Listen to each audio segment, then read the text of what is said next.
Good morning. Welcome back to Breakfast Television. Tracy Moore, Devo Brown with you, and it's been a busy year for Canada's Jessi Cruickshank. She just finished a sold-out tour. She's set to record live at the Just for Laughs Comedy Festival this month.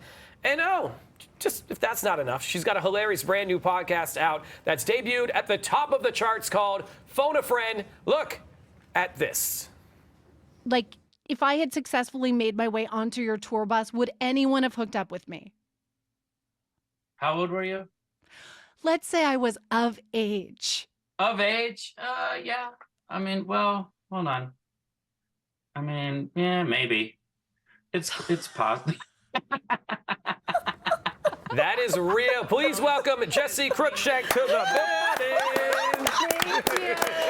And it is so Jessi that is the clip you picked for us to play. You were so good with the self-deprecating. Like, you're just like, yep, let's play the one where he disses me on my own podcast. I'm not sure if that's self-deprecating or if that's a member of NSYNC actually insulting me on the pod. But no, it's a pleasure to share that with you always. Right? Jess, I got to ask you this. You're so busy. How's your summer been? My summer has been low-key. Okay. I want to put that out there. I have, as you know, I have 3 children, 5 and under. And we're doing a lot of, like, public pools. Yes. And the other day I found myself in a very deep Instagram hole. And I want to just say this here on this platform. Yeah. For anyone who might be experiencing midsummer FOMO, I don't know, Devo, Tracy, where, like, you're scrolling through your feed and you're seeing people on the beaches of Mallorca. Yes. You're seeing Tracy trying on boots for the Renaissance tour. Yes. Right. You know, you're seeing influencers meditating cliffside at the Grand Canyon while you're at a public pool with your 3 children. And I want to put this out there and say, that's okay. You know, because you have to do what works for you. If I were meditating cliffside at the Grand Canyon, I'd have to interrupt it to make sure my 3 kids weren't diving off the side and plummeting to their death, you know? Like, I'm sure Renaissance was great, but so is listening to my twins sing the Ninjago theme song in their underpants for 3 hours. Like, it's whatever, create the memories that work for you, you know? A public pool would have been so much better than that Beyonce show. Oh, I was just going to say, wouldn't you? I wish. Because those tickets were expensive, Trace. You can get hand, foot, and mouth disease for free. Like, as long as the pool isn't compromised. Yeah, please. Please don't compromise the pool. We know it all. We all know what that means. Just say what it is. I just, you know, everyone should remember, do what works best for your life, your family, your job, right? I love it. You're knee deep in it. Like, when I see the moms and the dads and they've got the kids and they are the age that your kids are, I'm like, you're in it. Because you're in it in terms of they're not eating properly, they don't necessarily sleep properly, they have to have, you're going 10-minute by 10-minute blocks in terms of their attention spans. Like, you are in it. When you come out the other side, you're like, how did I do that? So I'm just going to give you props now. You're a great mom. Thanks, Trace. You're a great mom. When I come out the other side, I'm going to get to go to the Beyonce tour, right? And have a margarita. Okay. And have a margarita and wear a cute outfit. 13 years. Thank you. You can go to the next Beyonce tour.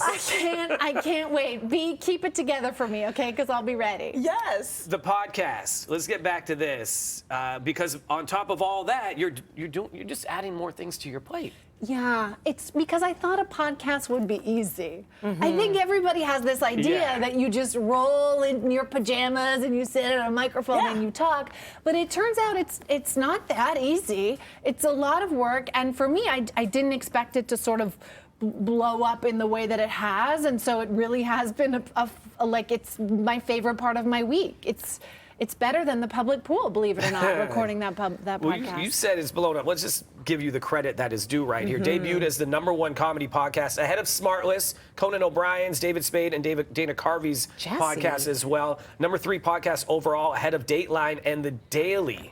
Like, this is amazing. Congratulations. Thank you so much. It does feel nice to be ahead of all of these men, you know, these like major comedian men, and then I get to sit above them on the charts. That does feel good. It feels like I've worked a long time for that. So thank you. You know, I got to be honest, when you see somebody has come out with a new podcast and you think, here we go. Another podcast, right?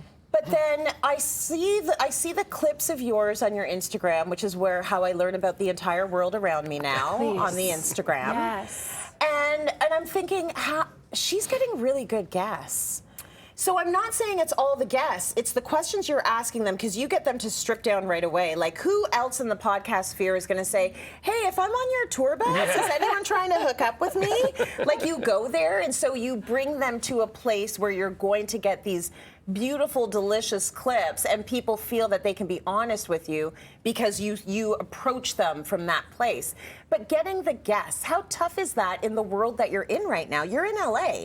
Everybody has a podcast. Yes. And everybody knows a superstar. Yes. And I know the two of you, to and their house basically and that's threaten it. them? Like, how do you? No, do you know what Where do you secret? get them? Okay, should I just spill all Just my say secrets it. here? Spill it. Most of the guests I get by DMing them. Yeah. Stop Which it. is the only Wild, action right? I get in my DMs is just like Chris Kirkpatrick writing me back on a Tuesday afternoon. Yeah, we get a lot. I get a lot of people through the DMs. That's dream DMs but for a lot of I will say, people. like, the premise of the show it's not just all about the guests. It really is that I am someone who loves pop culture. I started at MTV. I am now an elder millennial mom of three who doesn't necessarily, like you, Tracy, have time to keep up on everything. You know, like, what is Threads and do I have to be on it? Yes, I don't you know. know these Get things. on it. And Yeah. so when I have a question, I get to phone a friend. So sometimes that friend is a big celebrity, like a Chris Kirkpatrick, or I phoned my old friend Dan Levy. I've phoned all cast members of The Hills, Selling Sunset. But other times it's like I phoned a tween the other day to explain the Hailey Bieber, Selena Gomez it. drama Oh, because that I had drama. no idea what That's a was lot. going on there. I love that. Yeah. So I get to kind of phone people who can explain things to me that I might not figure out myself on Instagram. Right? If people are in Montreal, they can watch you do this podcast live with Just for Laughs. Tell us more. Yeah, I'm so excited. I get a chance to record the show live at the Just for Laughs Comedy Festival in Montreal. It's a big deal. That's a big festival. July Yeah. 29th. July 29th. Tickets are available now, and they're not Beyonce prices. So it's like 3 cups of coffee, and you can see me in Montreal. There we go. Jessi, thank you so much. And also, we are birthday twins, so happy early Are birthday. you July 17th? 17th. Stop Beautiful. it! Are you guys am I gonna be next to David Hasselhoff on your Monday With the birthday photos? announcements? The Yes. celebrity photos? Yes. Please, please. You mean Hasselhoff. Don't make hassle it the Hoff, happen. and though. Camilla, Queen Camilla. We've got Queen some Camilla. great B-days Ain't that on a there. thing? Jessi Cruickshank, everybody.